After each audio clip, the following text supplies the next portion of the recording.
Olá pessoal, estamos iniciando aqui mais uma aula de português. Sou a professora Edsavala Torres e vamos iniciar o nosso último tema da nossa unidade 2, do volume 3. Então, na unidade anterior, a gente viu que na unidade do tema 1, da unidade 2, nós observamos e estudamos a questão lá das estruturas, frase, orações e períodos. Nesse momento, nós focamos mais na parte estrutural voltada para a parte gramatical. Porque quando a gente entra ali na questão de frase, entra na questão de período, oração, nós não só estamos trabalhando frase em si, nós vamos trabalhar outras classes gramaticais, que entra a morfologia. Então, eu não só estudo uma classe ou um tipo, eu estudo morfologia, sintaxe e até a estilística, que é a nossa parte das figuras de linguagem. Então, quando eu pego frase, oração, período, eu estou desenvolvendo um estudo global ali da nossa gramática, porque eu vou estar precisando puxar várias partes. Por isso que eu disse na nossa aula do tema 1, que o estudo da gramática é uma corda onde que devemos ir puxando de partes em partes, em partes, em partes. Por quê? Porque nós temos que ter a seguinte noção.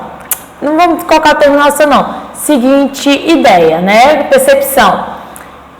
Quando nós estamos no sexto ano, nós estudamos determinada parte e quando nós chegamos aqui no ensino médio, nós observamos o quê?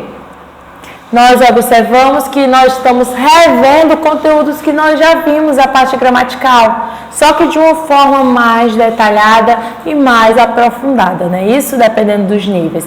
Então, pessoal, cada ponto, como aqui, vocês estão estudando essa questão de frases, orações e períodos, mas ao mesmo tempo nós vamos trabalhar interjeições, que entra na questão de frase, porque a interjeição transmite sentimento, vocativo ali, tudo isso, quando eu digo fogo, deixa eu ver aqui, vamos colocar Ana, não entre na sala de aula, ou estou tendo uma frase, São termos que estão exercendo, porque está tendo o que acima de tudo? Sentido. Orações tem que ter pelo menos um verbo. Não esqueçam, nunca esqueça disso. Oração tem que ter um verbo.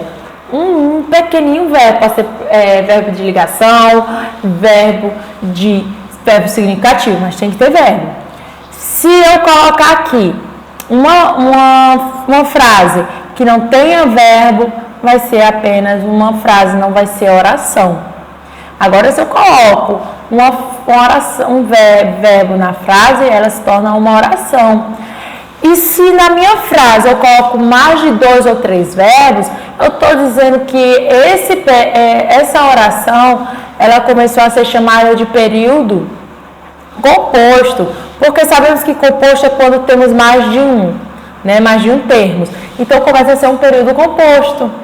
Aí, então, a gente teve esse estudo no nosso tema 1, as partes estruturais, a coesão, da coerência, do significado ali que a gente tem que ter aqui. Então, a gente sai um pouco da nossa estrada, vamos dizer assim, daquelas coisas que nós estávamos estudando, questão textual, gênero textual, tudo isso, e focamos um pouco mais na gramática. Porém, nós teremos agora um estudo voltado para a estratégia que nós leitores, que nós escritores temos que ter com os nossos leitores, tá bom? Eu digo que nós escritores porque vocês em algum momento da carreira de vocês ou da vida de vocês vão ser escritores. Se eu pedir para vocês produzirem algum texto agora, vocês estão sendo escritores, autores da sua obra, autor do seu texto. Então, você está produzindo ali. Então, nós devemos ter estratégias para surpreender o nosso leitor, porque se nós não surpreendermos nossos leitores, ele vai buscar o escritor vai buscar outro estilo. Pode permanecer no mesmo estilo, né? Mesmo gênero, porém vai buscar um outro autor. Então, pessoal, quando eu trabalho essa questão de estratégia, eu estou voltada para o quê? Né? As partes de grupos, vamos supor, quais pessoas, estilos eu quero atingir. Porque na área textual, nós temos as tipologias. E depois das tipologias nós temos os gêneros textuais. Professor, o que é tipologia e o que é gênero textual? A tipologia, né, eu gosto de colocar que a tipologia são grupos. Né, porque a tipologia é a que dá a estrutura do texto que você quer produzir. Né, a estrutura do gênero textual que você quer produzir. Então, eu tenho aqui o grupo da narração, tem um grupo da descrição, tem um grupo da dissertação e tem um grupo do texto injuntivo. Esses são os grupos. Eu preciso dos indivíduos para predominar dentro de cada um deles. Quem são esses indivíduos? São os gêneros textuais que vão entrar em cada um desses grupos e começar a produzir, a se estruturar na estrutura interna que cada tipologia dá.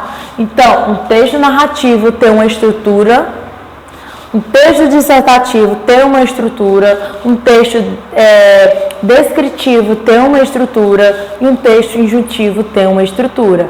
E cada gênero desse vai se encaixar na tipologia narrativa. Qual gênero textual se encaixa? Conto, romance, né, fábula e etc. No texto descritivo, o que é que se encaixa?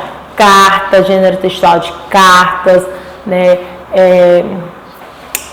Quando nós estamos descrevendo uma pessoa, a dissertação, quais entra na dissertação? O artigo, a tese, né? As questões ali, muito textos jornalísticos, né? Que entra nessa questão de dissertação.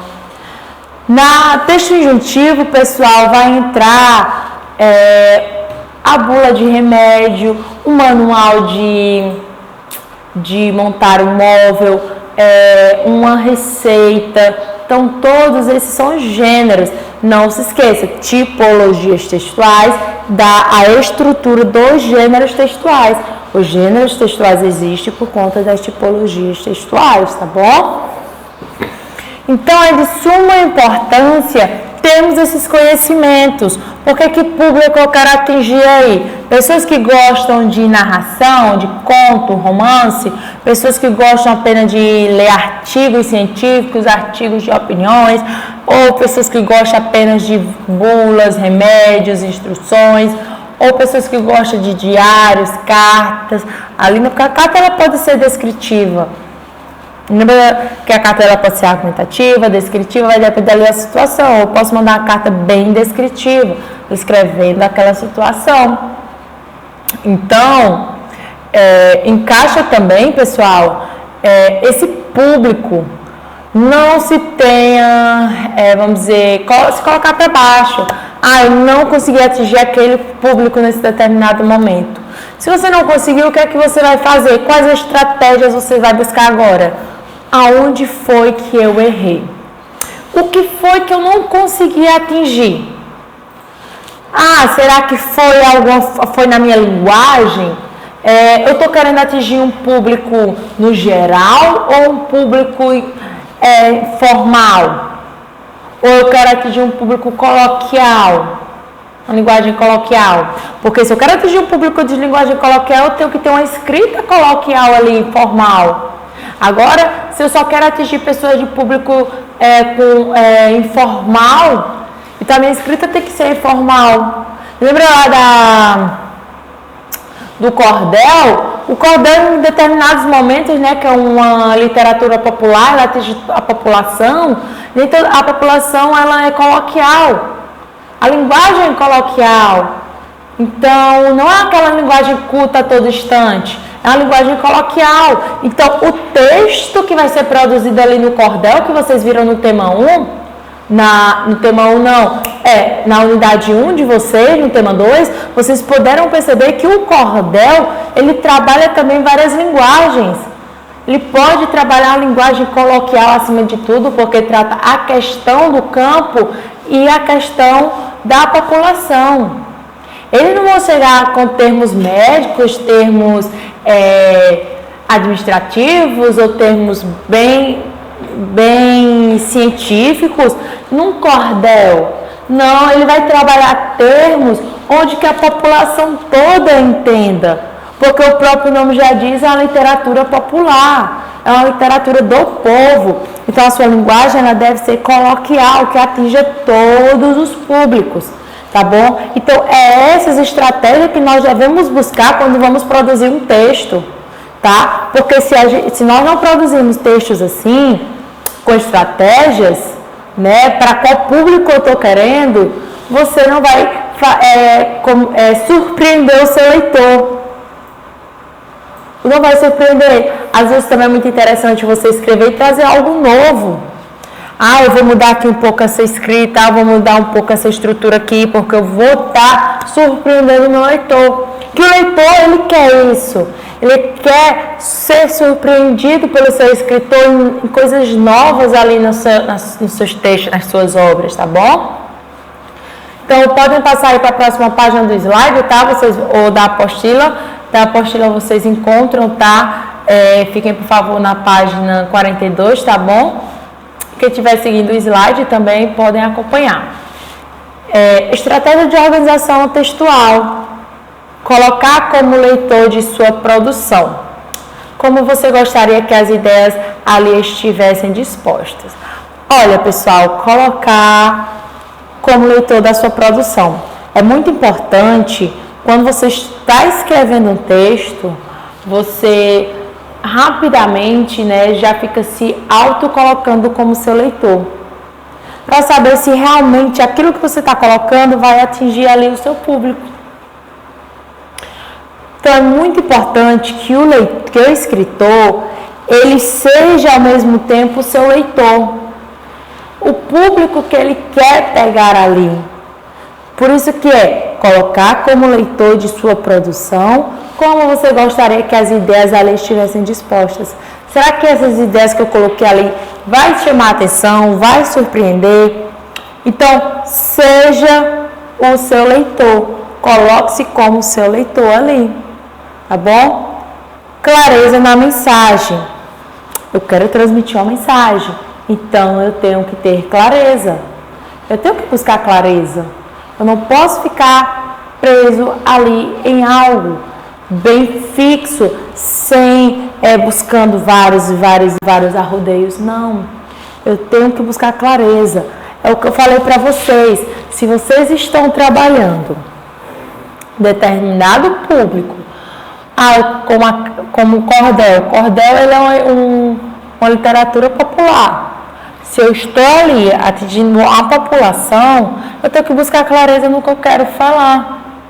Porque se o cordel ele é um texto curto, o cordel ele não é longo, ele é um texto curto. Se você começa ali a não ser claro, não ser direto, ficar fazendo vários arrodeios, você vai estar aumentando algo que não deveria ser aumentado, vai estar saindo da sua estrutura, tá? Então, vou ficar trabalhando a questão do cordel, tá, pessoal? Que foi o gênero textual que vocês acabaram de estudar na unidade 1, tá bom? Comigo? Então, a mensagem ela tem que ser clara, tem que estar ali bem explícita para o leitor. Você não pode ocultar. Você tem que mostrar realmente o que você quer falar, mas de forma clara. O que é essa questão de forma clara? Pode-se ter dois pontos.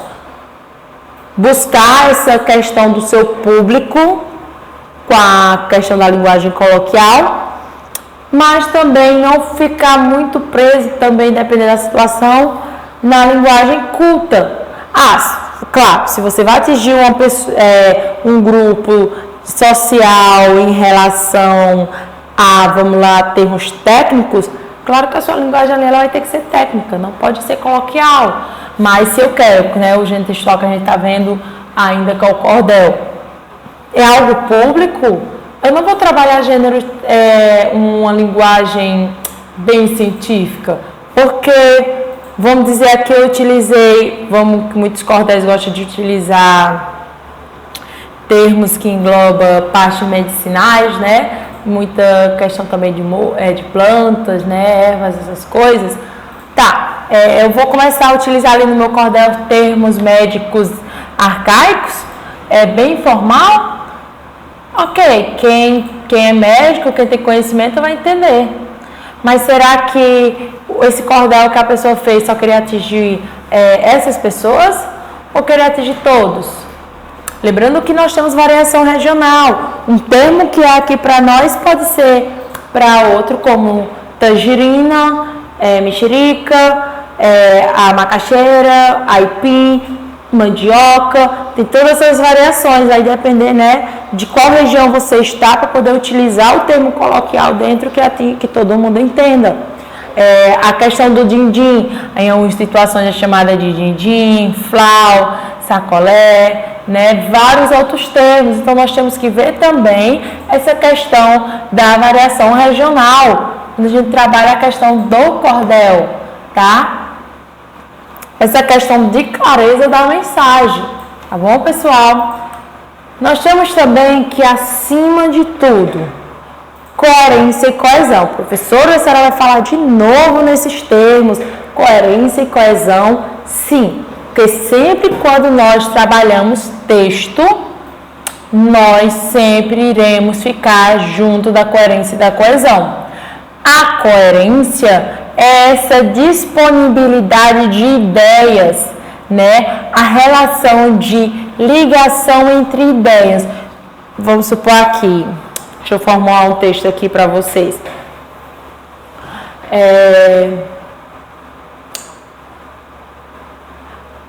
Aos 4 anos de idade, Paula foi para um curso de inglês. Lá ela se divertiu, aprendeu várias e várias línguas. Porém, o aquecimento global, ele está causando várias situações em vários países. Com isso, às vezes, está a questão da seca, está deixando muitas pessoas morrendo de sede, às vezes muitas pessoas estão desesperadas. Perceberam aí que eu estava falando de uma criança que começou a estudar inglês, o aquecimento global, depois fui para a questão da falta de água. Perceberam essa mudança aqui? Então, olha, isso aqui não teve coerência não. Eu fiquei fiquei mudando de ideia a todo instante. O leitor vai chegar e vai dizer, o que é que essa pessoa quis falar? Ou ela só escreveu por escrever e eu estou perdendo aqui o tempo lendo uma coisa que não tem significado nenhum e não tem destino nenhum, né? Então, é de suma importância essa questão de coerência, tá, pessoal? De coerência. Essa ligação de ideias. Se eu comecei a falar sobre algo, eu tenho que ir até a conclusão sobre algo. Introdução é isso aqui, desenvolvimento é isso aqui, conclusão é isso aqui sobre o mesmo tema. Eu não posso fugir do meu tema. Se eu estou falando sobre a seca, eu tenho que continuar falando sobre a seca. Se eu for trazer um tema de outra, se eu trazer um tema que não trata, não tem os nomes específicos seca e tal, mas tem alguma relação sobre aquela situação que eu coloquei dentro do meu texto, aí sim, vocês vão observar essa questão. Aí vai ser permitido. Então, vocês têm que ver essa questão aí, tá bom, pessoal? O que é a coerência? Lógica, sentido, receptor e conexão. Então, quando eu falo de lógica, o que é essa questão lógica? É isso que eu acabei de falar para vocês, né? Se eu estou fazendo um texto, tenho que ter uma lógica no que eu estou falando. No exemplo que eu dei, falei sobre a criança, falei sobre a globalização e depois sobre a seca, né? Eu tirei essa lógica de sentidos, lógica de ideia. Então, o texto ele tem que ter uma lógica e tem que ter um sentido, tá? Tem que ter uma lógica e tem que ter um sentido, tá bom? E o receptor é o leitor. ele tem que estar ali já recebendo essa ideia no início, que é aonde? No título do seu texto. É ali aonde ele já vai estar captando. Sobre a seca, então esse texto aqui vai se desenvolver sobre a seca, tal.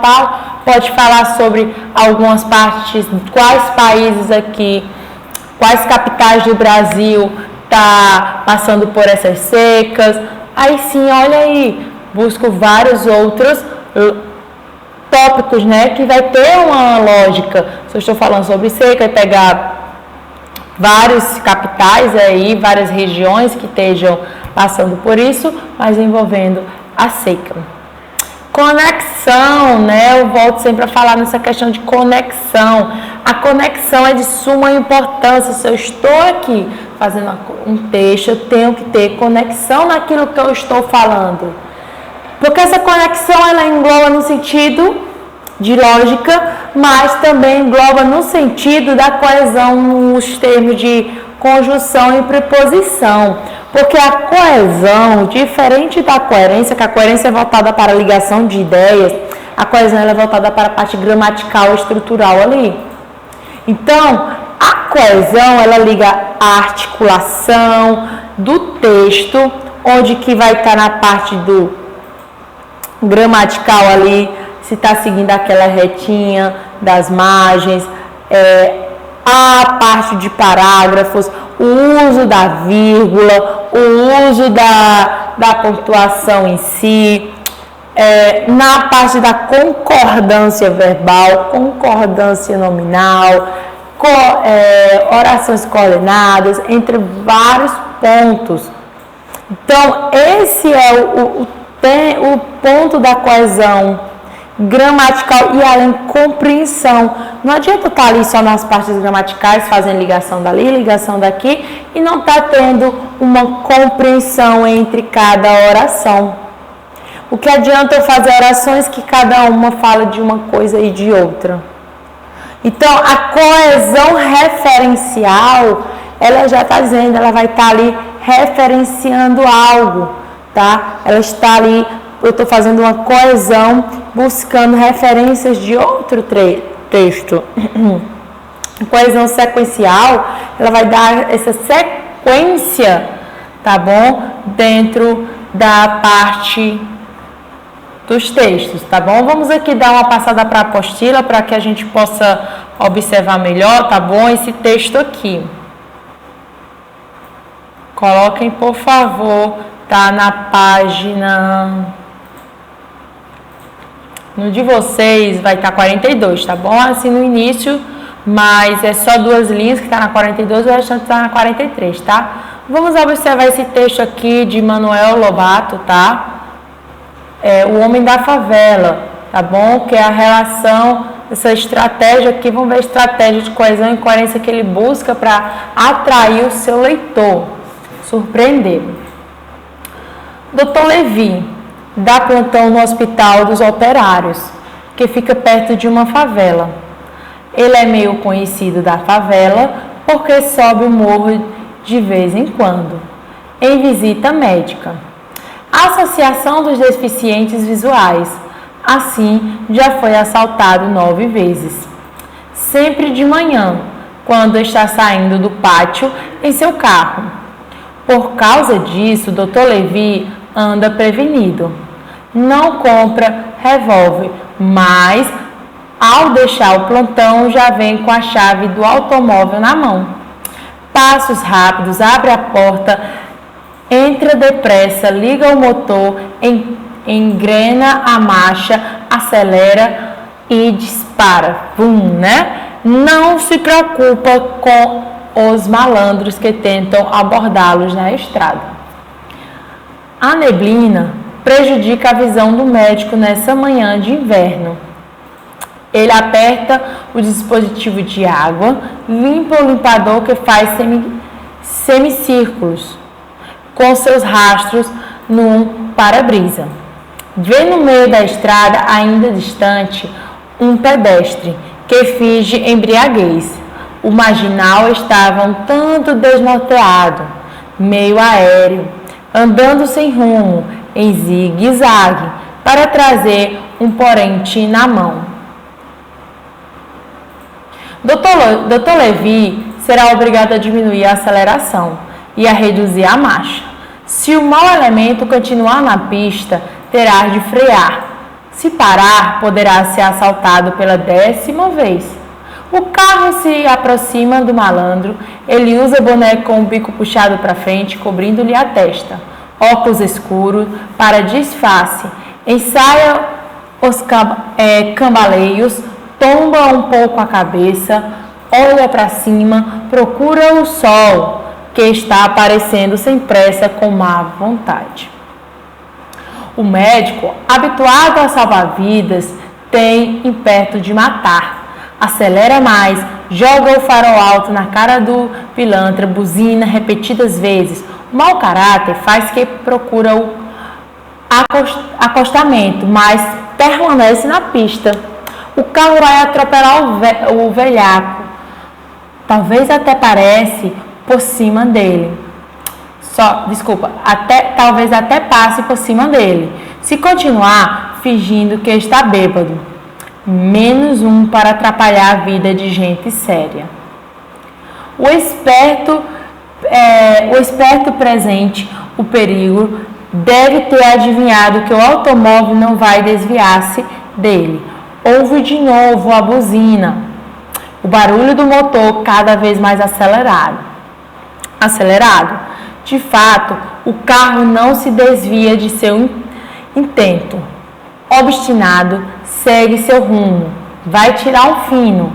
O Vivaldino é atingido de raspão. Cambaleia agora de verdade e cai de lado. O cirurgião ouve o baque, sente o impacto do esbarro. Vê pelo retrovisor interno a vítima caída à beira da estrada. O vidro de trás está embaçado, mas permite distinguir o vulto. Imagem refratada. Gotas de água escorrem pelo vidro, não com lágrimas, e sim com bagas de suor. Pelo esforço da corrida, não há piedade, há cansaço. Dr. Levi nota que o retrovisor externo está torto, danificado, diminui a marcha, abaixa o vidro lateral, tarteia o retrovisor do lado de fora. O espelho está partido, sujo de sangue. O profissional se sente vingado, satisfeito, vitorioso, como se estivesse saindo do bloco cirúrgico após delicada operação, no qual fica provada a sua frieza, competência, habilidade, o dom de salvar o semelhante e de também salvar-se. No dia seguinte, ao cair da tarde, chega o plantonista ao Hospital dos Operários. Toma conhecimento do acidente. O paciente, algumas fraturas, escoriações, está fora de perigo. Deu entrada ontem de manhã. Mal havia chegado o substituto do Dr. Levi. Na ficha, anotações sobre a vítima, funcionário da associação, seus pertences recebidos das mensalidades, uns trocados, óculos e bengalas, cego. Então, pessoal, o médico, né, aqui, ele podem ter percebido que o Manuel Lobato, né, quando ele fez esse texto aqui, perceberam a estrutura, ele não saiu do tema. Ele deixou o leitor... Vocês não tiveram curiosidade não de saber realmente o que aconteceu com esse rapaz que sofreu acidente? Ou não tiveram curiosidade de saber a relação, se essa pessoa que ele atropelou tinha alguma relação com esse médico que ele ia descobrir lá na frente? Ou que realmente você estava bêbado, se realmente ele ia assaltar? Será que vocês não tiveram essa curiosidade ao decorrer da leitura desse texto? Sim, né? Às vezes dá essa curiosidade, sim.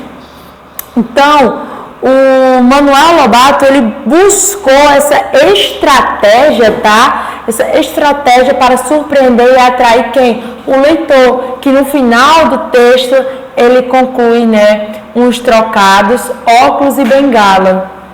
cego, que ele está sendo o quê? Que ele era cego. Então, olha toda a coerência e coesão, a estrutura de parágrafos, tudo bem direitinho, que foi bem formulado aqui, tá bom, pessoal? A conclusão, vocês podem perceber que a conclusão é bem maior, mas a introdução ela é bem maior e a conclusão é apenas 2 linhas, né? Como aquela questão que eu falei para vocês. Às vezes a introdução ela é um pouco maior e a conclusão é sempre menor que a introdução quando trabalhamos textos dissertativos entre 30, 20 linhas ou numeração menores, tá bom? Então, vocês vão fazer essa atividade, tá? Provavelmente você deve ter ficado surpreso com o final do texto. Vocês ficaram surpresos com o final do texto? Tiveram curiosidade? Foram surpreendidos como leitores? Conseguem identificar o que foi que no texto levou a se surpreender? Vocês conseguem se identificar aí a questão, o que surpreendeu vocês nesse texto? Foi essa questão de no final ele realmente fosse ser cego, ou a questão da frieza do médico querer se vingar das questões dele, se sentir satisfeito de ter machucado alguém? Será que foi isso? Tá? Primeira questão. Para começar a sua análise, escreve todas as palavras e expressões utilizadas no texto para referir-se ao homem que se encontrava na estrada, de acordo com os parágrafos indicados. Vai registrando essas palavras nas colunas do quadro a seguir. Grupo 1. No grupo 1, você tem que colocar frases do parágrafo 1 ao 7. Grupo 2 é apenas frases do parágrafo 8. Grupo 3, parágrafos do 10 e do 11, tá? Que se referia ao homem que se encontrava. Vamos ver aqui, ó. Ele diz que o homem, ele fala várias expressões do homem, né? Que andava em zigue-zague, era meio aéreo, desnorteado, andava sem rumo, né? Parece trazer um porrete na mão, né? Que na verdade era a bengala, né? Que no final do texto ele diz, ele usava uma bengala, né? Então, o médico achava que ele estava com alguma arma que poderia assaltá-lo. Que mais características, né, que ele utiliza? Então, muitas características, pessoal, que vocês podem utilizar aqui, tá? Vamos ver a próxima. Terceira questão. Identifique no quadro a seguir as imagens que foram criadas sobre o cego a partir das palavras empregadas no texto. Vocês vão formular aí um grupo 1, um grupo 2, um grupo 3 de palavras que foram criadas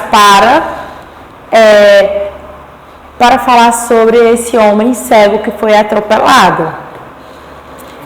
Na quarta questão, vocês vão colocar da seguinte forma: a partir das respostas apresentadas nas questões 1 e 2, explique que relação você identifica entre a escolha de palavras e expressões do texto para referir-se ao homem que estava na estrada e a surpresa com o final do conto. Né? Qual foi a surpresa de vocês dentro desse conto aí, em relação ao homem, tá?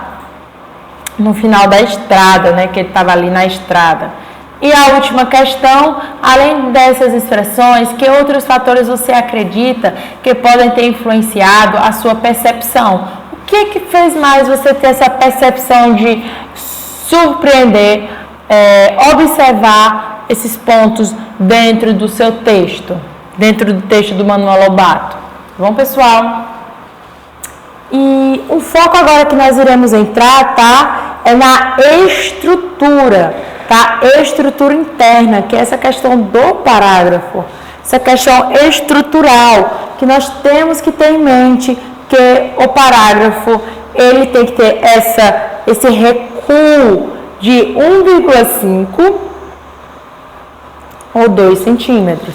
Então, eles têm esse recuo de 1,5 ou pode chegar a 2 centímetros, tá? De distância de recuo para poder iniciar o seu parágrafo. E o espaçamento entre linhas é de 1,5 centímetros que é colocado, tá bom? Se a gente coloca numa digitação, nós temos que seguir essas regrinhas, porque são regrinhas que permear a BNT, tá? A BNT as regras que devem ser seguidas, tá bom? Para a produção de texto e digitações. A estrutura interna, como eu falei já para vocês em algum momento, que é formada pela introdução, desenvolvimento e conclusão. Esses termos, eles são quem, na verdade? Eles são o corpo do texto. O corpo não, vou colocar em uma forma divertida, né? Como eu falei para vocês, são um personagem, vamos colocar assim, né? Um personagem onde a cabeça é a sua introdução, o tronco e o corpo, até o tronco é o quê? O seu desenvolvimento. E a parte de baixo do tronco, que são as pernas, os pés, são a conclusão. Um corpo humano não anda sem cabeça, então o texto não anda sem introdução. Um corpo não anda sem seu tronco, porque não vai ter que segurar, não tem o que segurar a cabeça, né? Então, o texto não anda sem seu desenvolvimento. E o corpo não anda sem as pernas, né? Vamos colocar no sentido assim, tá? Não consegue andar, né? Então, o texto também não anda sem a sua conclusão. Percebe-se que um precisa do outro, um é dependente do outro, tá? Um é dependente do outro. Eu quero que vocês observem aí, tá, pessoal? Essa questão, dentro desse texto, tá? O nosso último texto que nós iremos ler, tá? Como eu falei para vocês, essa unidade aqui 2, o tema 2, ela possui muito textos, tá bom? Para ser analisados. Uma vida nada fácil, página 47, tá bom? Vamos observar essa questão estrutural aí. Vamos lá. Nayara e Mariana, tá bom? Uma vida nada fácil. Vamos perceber aqui que tem introdução, desenvolvimento e conclusão, tá bom? Todos diziam que teríamos vida curta, de qualquer jeito, que era assim mesmo, fazia até apostas para ver quanto tempo iríamos durar. Eu e minhas amigas já estávamos acostumadas mesmo. Percebia quando era de manhã pelo barulho, passos apressados, portas que batiam, sons estranhos de sirenes, e ficava calada na expectativa, ninguém se movia. Ali ele entrava, abria a porta, o cadeado e nos pegava de qualquer jeito, com aqueles braços monstruosos, jogando-nos nas suas costas sem qualquer delicadeza. Era assim que nos levava. Depois nos colocava em um canto e nos deixava sozinhas, separadas de todos. Não podíamos nos mexer. Se uma de nós tentasse sair, logo vinha alguém para nos mandar de volta para o canto. A gente ficava arrasada e se sentia humilhada com todos aqueles olhos em nós, mas não podíamos fazer nada. Chamava-nos de gorduchas, de bolotas, de redondas. Era duro, muito duro ser motivo de piada para todos. O pior era quando me chamava de assimétrica, só por causa do meu defeitinho. Aí eu achava que era demais, mas não podia fazer nada. Depois, ele escolheu um de nós, às vezes mais de uma, para virar saco de pancadas de todos eles. Vinha um, vinha outro, e era tapas, socos, nos batiam sem parar, nos jogavam para lá e para cá sem dó. Quando todos iam embora, eles nos colocavam de novo naquele quarto escuro, e ali eu ficava até o dia seguinte, trancado naquele quarto que nem janela tinha. Às vezes nos colocavam presas em sacos, que era para não nos mexermos. Acabei me conformando com tudo. Afinal, não é nada fácil ser uma bola de basquete. Vamos lá, pessoal. No começo desse texto, a gente ficou imaginando que, né? Vocês tinham noção que realmente que era uma bola de basquete? Se vocês achavam que estava falando de uma bola, quando começou a falar que espancava, batia, né, e tudo, e depois jogava dentro de um saco, de um quarto escuro, na mente de vocês, era realmente uma bola de basquete? Foi essa a interpretação que você teve antes de chegar na conclusão? Que é isso que a conclusão faz? Nos dá um desfecho, nos dá uma finalização daquilo que está sendo produzido. Será que vocês observaram isso? Será que aqui lhe surpreendeu? Será que esse texto lhe surpreendeu? Surpreendeu o leitor? Acredito que sim, vamos dizer que sim, né? Será que surpreendeu vocês? A Nayara e a Mariana, com esse tema Uma Vida Nada Fácil. Com esse tema Uma Vida Nada Fácil, a gente vai se surpreender que é uma pessoa que não tem uma vida fácil. Será que a gente acharia que era uma bola que não tinha uma vida fácil? Será que passaria na nossa cabeça no primeiro momento que líamos esse título? Será que era isso que passava na nossa mente? Uma vida nada fácil que estava falando de uma bola? Não, né? Então a gente acha, só com o título nós achamos que vai falar sobre o ser humano, não uma pessoa. Então, esse ponto aqui é o que vocês têm que ter a questão, tem que ter em mente a estratégia de surpreender o leitor.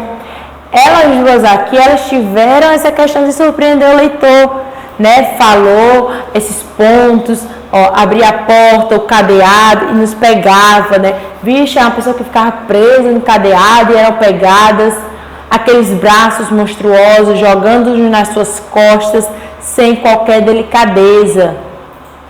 Era assim que nos levava.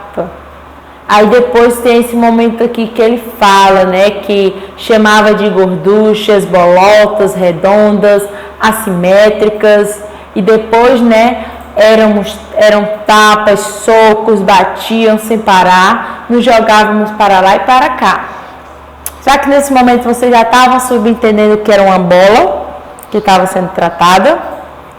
Ela está usando a estratégia de atrair o leitor para ir até o final do texto. E quando chega lá na conclusão, afinal, não é nada fácil ser uma bola de basquete.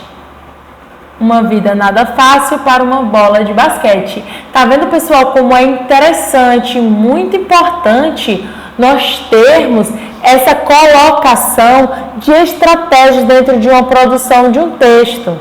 Por isso, devemos sempre surpreender o leitor. Quando nós começarmos a escrever um texto, nós devemos ter a função do nosso leitor, para saber se realmente está ali atraente, se realmente vai surpreender, será que vai chamar-lhe a atenção, será que vai realmente se ter estratégias ali. É algo que nós devemos sempre estar buscando, tá bom, pessoal? Essa foi a nosso tema 2, tá bom? Da unidade 2, que trata a questão de estratégia e surpreender o leitor. Nós tivemos 2 textozinhos, tá bom? De Manuel Lobato e de Nayara e Mariana, tá bom? Que trabalhamos a questão e podemos observar a questão de surpreender, né, uma pessoa, tá? Então, esse foi a nossa aula de hoje. A próxima aula já estamos entrando na unidade 3, tá bom? Tema 1. Nós iremos entrar no nosso tema 1, unidade 3. E nos veremos na próxima aula, tá bom, pessoal? Espero que vocês tenham entendido essa questão aí da estratégia, a questão de buscar surpreender o leitor e a importância de nos colocarmos no lugar dos nossos leitores, tá bom? É muito importante isso, tá, pessoal? Obrigada pela presença de todos. Até a próxima, tá, pessoal? Tchau, tchau!